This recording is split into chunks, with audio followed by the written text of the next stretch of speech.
Hi everyone, so Monster Hunter Wilds came out last week. I hope you have been enjoying the games. Personally, I've had a lot of fun. I think both feels pretty good, a lot better than the beta, which is good because frankly I had some concerns with the way both worked in the beta, but I think the final version is pretty fun.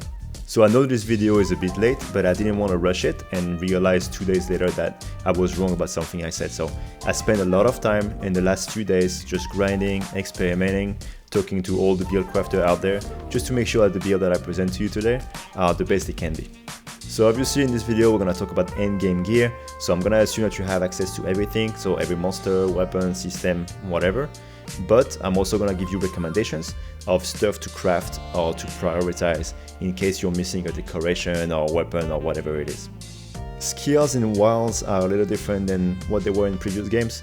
They are split between two categories. First you have armor skills that are more generic and can be used on any weapon. And then you have armor skills that are more specific usually to the weapon. So it can be a specific element, a skill that only work on specific weapons, that kind of stuff. So we're gonna get started with the armor skills first because I think they are the most applicable. So this is the armor that I recommend. We're gonna go through every slot together just so you understand why I made those decisions. So first off, we're gonna start with the legs and the waist. Those are from Gore Magala. If you have 2 pieces of Gore Magala, you get his first set bonus, which is called Black Eclipse 1. So what Black Eclipse 1 does is when you start fighting a monster, you are inflicted with frenzy, and upon hitting the monster enough times, you get cured of frenzy. Upon getting cured of frenzy, you get a bonus affinity. By default, you get 15%, but we also have a skill called Antivirus 3, which makes curing from frenzy faster and also gives you an extra 10%. So if you have the 2-piece set bonus plus Antivirus 3, you get an extra 25% affinity after being cured from frenzy. By the way, I know the in-game description for antivirus says that you get 15% at level 3, but it is a mistake and you actually get 10%. So in total, with frenzy base bonus, you do get 25% after being cured.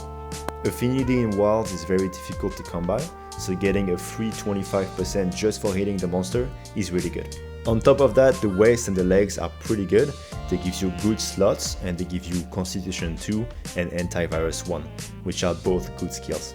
Speaking about affinity, our next focus is Weakness Exploit. It has been nerfed in this game. Instead of being a 3-point skill, it is now a 5-point skill, so it's more expensive. And instead of getting 50% on any weak point, it's now 30% on weak point and 20 additional on wounds. However, because they changed how skill works in Wilds, there's not a ton of skills that give you affinity on the armor, so we still use Weakness Exploit. Luckily, there are some pretty efficient pieces for Weakness Exploit, mainly the Guardian Arkveld arms, which give you 2 points and 3 level 1 slots, and the chest, which only gives you 1 point, but it also gives you a 3 slot and a 2 slot decoration. For the remaining 2 points, you can either use a talisman, which gives you 2 points, or you can slot them in your armor slots. And finally, let's talk about Burst. Burst is an incredible skill in Wilds. It works differently per weapon, but bow is probably the best weapon for this skill. At level 5, it gives you 10 raw and 120 elements, so it's a lot, and the uptime is extremely high. It's basically up all the time. So that's why we're using the helmet of Ebony Odogaron. It gives you 2 points of burst and a level 2 slots, so it's pretty efficient. So very quickly, let's talk about the decoration. You need to get 2 Sane, which is the antivirus decoration. It's very important to get max antivirus as soon as possible. As far as physique or constitution, this is optional. So if you eat at the canteen, there is a meal that is called Black Belt High, and that gives you a ton of stamina reduction. If you eat for Black Belt High, you only need Constitution 2 to get capped in stamina reduction. So if you want to slot in Constitution 5 to get the cap, you can, and you don't have to eat for Black Belt. There's not a ton of level 1 decorations that are good, so that's okay if you do that. But if you prefer to eat for Black Belt, you can just use those 3 empty level 1 decorations for anything you like. For the level 2 slots, I would recommend to slot in Stamina Surge. It's very good to have it at level 3. It gives you a lot more stamina, and in endgame you'll need that stamina. And for the level 3 slots, you can do like I did on the screen and slot in Burst. Or if you don't have burst decoration, but you have weakness exploit decorations, you can slot in weakness exploit to get the max and then craft the burst talisman instead. So let's talk about the weapon now. So obviously in Endgame you have this whole system with Artien, I don't know how to say it, weapon.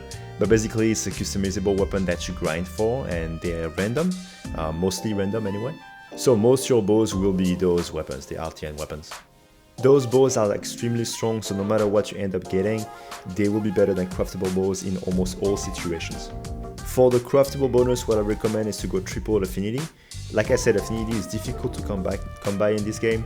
I try to aim for 25% affinity on those bows, because that with Frenzy 25% and Weakness Exploit 30% puts you at 80% affinity, and whenever you hit a wound, you have an extra 20%, which gives you 100%. So to me, 25% is the sweet spot when it comes to affinity on your bows. Now, part of it will be random, so if you have 30%, if you have 20%, even if you have 15%, it's fine, okay? There's not a big difference. I'll try to aim for 25%, but 30% is still fine, and 20% is still fine. Now, when it comes to the random augments, or I guess in this game they're called reinforcements, you have 5 reinforcements, and each of them are random, and they have 3 possible options. You can get element, you can get affinity, or you can get roll, 5 true roll. And so far, weirdly enough, for the random augments, it is best to get as much attack as possible. Even though bow is an elemental weapon and you should bring the element that the monster is weak to, getting 4 or 5 attack augments is the ideal situation. This reminds me of Rise, where when the game started, you would still play elemental bows, but you would focus heavily on physical damage and not elemental.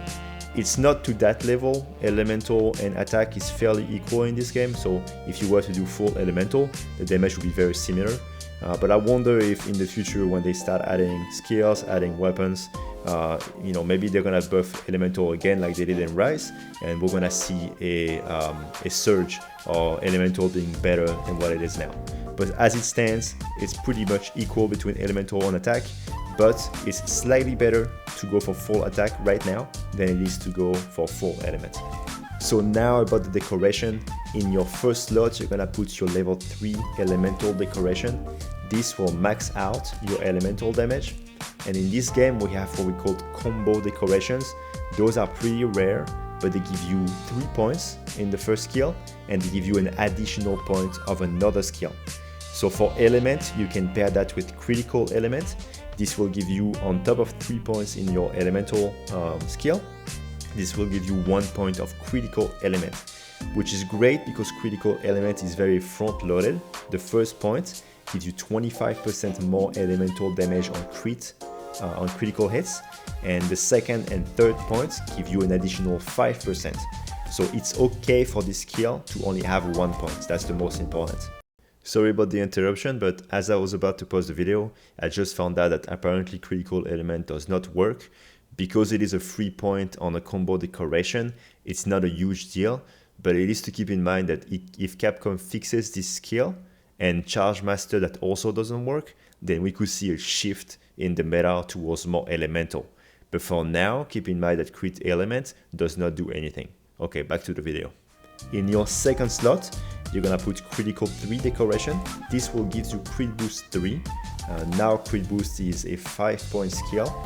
So the second slot will be crit boost 3.